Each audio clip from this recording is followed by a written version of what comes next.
Hello guys, this is Dr. Palani Parmanikam. In this video, we're going to talk about how I have survived 50 days of my 100-day Gutman challenge, and let me tell you the tips and tricks that I learned during the journey so that you can adopt in your journey as well. Let's dive deep into it. So first of all, what is Gutman challenge? I decided that if I'm going to do all these 5 points to promote good gut health. Number 1, fiber. At least 5 plant points per day. It could be nut, seed, fruit, vegetables, or dal, or whatever it is. It could be a plant source. Minimum of 5 plant points per day.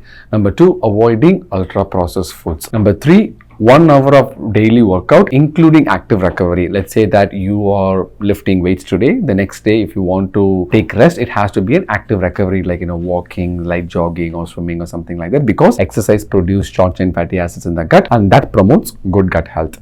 And number 4, protein of minimum 1 gram per kilogram per day, because we as an Indian community have been very low in protein, especially in vegetarian population, and protein is extremely critical for good gut health as well. And in my health journey, I have lost all this weight due to intermittent fasting, but I lost muscles as well during the fasting journey. I'm compensating for the mistake that I did by lifting weights and building muscle now. If you are in the intermittent fasting journey now, please start lifting weights or do some kind of resistance training so that you don't lose the muscle mass. Don't do the mistake that I did. And that's why the 4th criteria is minimum of protein intake 1 gram per kilogram, and this can go even higher. And number 5 is meditation for minimum of 10 minutes a day. Meditation is spiritual, it is not religious, so you can adopt any kind of meditation what you want. I follow heartfulness meditation. Those 10 minutes of meditation will decrease the cortisol level, stimulate the brain gut axis, again promoting good gut health. Who should do it? Everybody should do it, because gut is the main source of all the problems, and you know it, we have discussed so many times in our channel. And why 100 days? Being at the age of 40, I know that it is going to take some time. It is not going to be easy. Patience is the key, and this is not something short term. I'm looking for a long term change in habit, and that is why I started this 100-day Gutman challenge. So I have done 50 days of the challenge already, and I'm going to tell you the positives of it. Number 1, the main thing is consistency. With this 50 days, I was able to be consistent every day thanks to you, because I was accountable to all of you, which motivated me to do this on a daily basis. Number 2, consistency developed into a habit. Now going to a gym, now avoiding ultra processed foods, now looking for plant points has become a habit for me, so I don't have to exercise my willpower that much compared to before. And number 3, I know that the response rate is going to be slow, and I am willing to do the work that is needed to build a good gut and build a good muscle. So I came to acceptance that this is a long-term process, and there is no shortcut to any kind of long-term lifestyle change. And number 4, the biggest myth I was able to break was not having time is not the actual problem. Prioritizing is the problem. I prioritized this over everything else. My plate was completely full, but I prioritized my health over everything else, which made me complete the 50 days, leading to a habit-forming lifestyle change. And that is the most important factor I want you to learn from my experience. So being a busy dad with 2 little kids, being a full-time gastroenterologist, being very active in social media, and also running a non-profit organization, online weight loss program. So my commitments are multifaceted, and I'm sure that your commitments are as busy as me as well. If I am able to do this, I'm sure you will be able to do this as well. So now let's come to the difficult part of the challenge. Number 1, difficulty. It is more difficult than what I thought. I'm going to be very honest with you. Few days I was not able to meet the criteria at all. I have to push myself. One thing the challenge have taught me is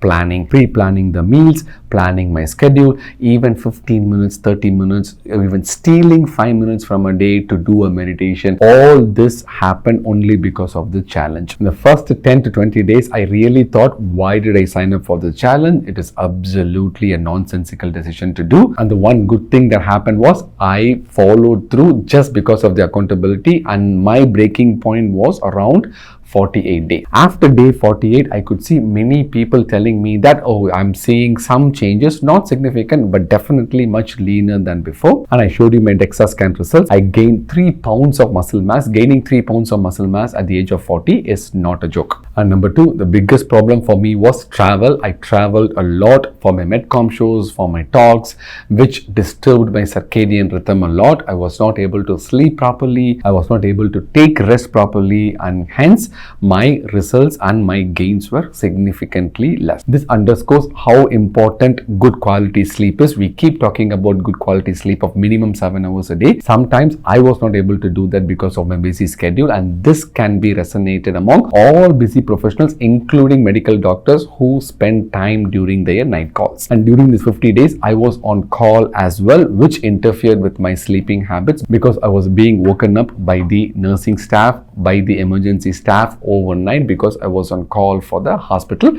That disturbed the circadian rhythm as well. And number 3, the biggest problem was meal prep. I was not able to prepare the meals because I didn't have the time. So I did something called flexible eating, which means that with the amount of food that I got exposed to on that particular day, either it was in the hospital cafeteria, or it was in the potluck, or it was in any other restaurant, or it was home cooked food, regardless, I tried to pick and choose what are the options were available with fiber, with plant points, with protein. I know that I met the protein criteria, but I did not track down the calories, the fats, the carbs, and I was not consistent. So I was not able to track my progress intensely because there was no data for it. The one thing I could have done differently is not to follow the flexible eating method and be consistent in doing meal prep. Meal prep is something that people do for the whole week on a Sunday or a Monday in terms of what kind of protein they're going to eat, what kind of carbs they're going to eat, and it will be very consistent as well. And now you will know what kind of calories that goes in, and you'll be able to understand your body a little bit more. And there is nothing wrong when following the flexible eating method. The only problem is it is going to take a lot of time. The one reality I really have to accept is my age is 40, so the response is going to be slow. The testosterone levels are not as high as it was in the age of 20. I wish I would have lifted weights. I wish I would have done resistance training while I was 20, so that I don't have to put this much amount of effort now at the age of 40.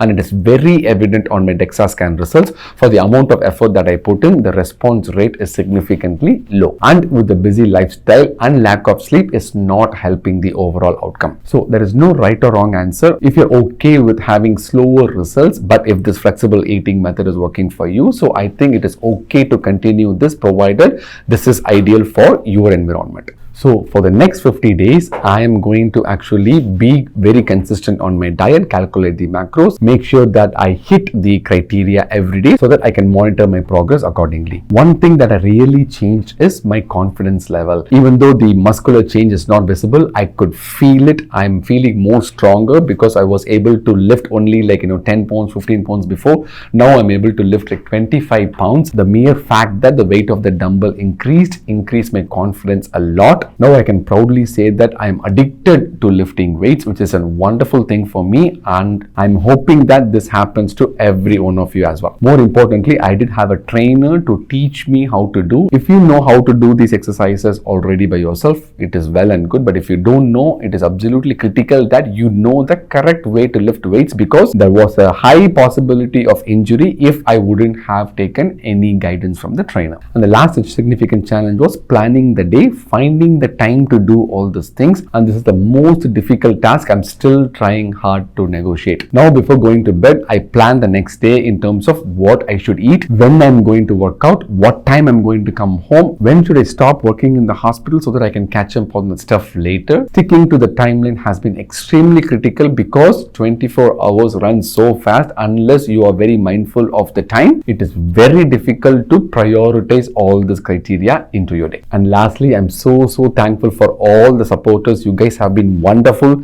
You kept on. Your motivational comments really motivated me. I wish you find an environment that motivates you as well, and I'm sure you can do this. Remember, building muscle is very critical, especially you are around that 40 years of age, especially if you are a woman, because around the perimenopausal period, the bone strength is going to go down. It is absolutely critical that you have good muscles surrounding the bones to help the bones while the strength is going down. And no wonder osteoarthritis, hip fractures, and all bone fractures are extremely common in women. and not in men that much. So I'm hopeful and sure that you will follow this Gutman challenge in some way. Make sure that you prioritize your day, and please don't blame it on the factor that I am busy. That is not the case. I have proven to you that being busy is not an excuse. Again, I'm not looking for a six-pack in the challenge. If it happens, I'm not going to say no, but still, I do think it's going to happen. It is going to take a lot of time. The one thing I'm very happy about is the consistency, the habit formation, and the most important lifestyle change that I wanted to do it for a long time.